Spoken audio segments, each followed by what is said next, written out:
ειρήνης και της σωτηρίας των ψυχών ημών του Κυρίου δεηθώμε.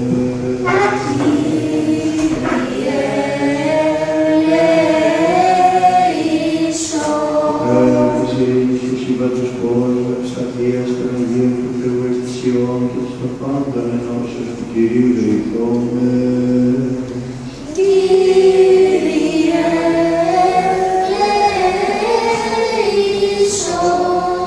Υπέρ του Αγίου Οίκου του και κατά πίστεως ευλαβίας του φώτου των ουσιών των εαυτών του Κυρίου δεηθώμε.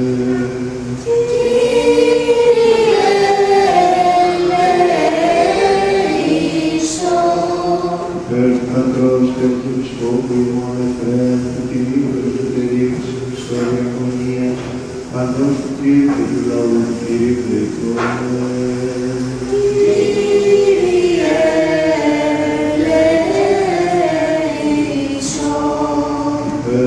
Ευσεβούς ημών έργους, πάσης αρχής και εξουσίας εν αυτό και μεταξυράν, θάλασσα και αέρα Χριστού ημών στρατού, του Κυρίου δεηθώμε.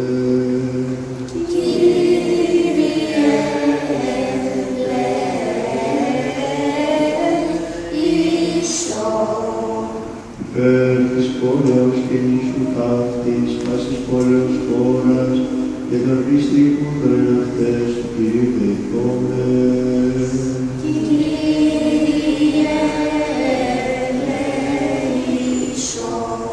Υπέρ εκφρασίας αέρων εφορίας των καρπών της γης και καιρών ειρηνικών του Κυρίου δεηθώμε.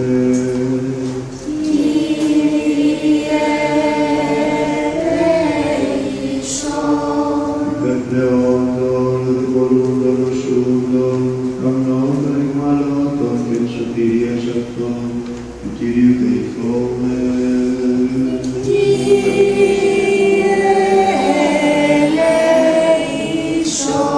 Υπέρ Χριστίνε ημάς από πάσης τύχεως οργής, κινδύνου και ανάγκης του Κυρίου δεηθώμε.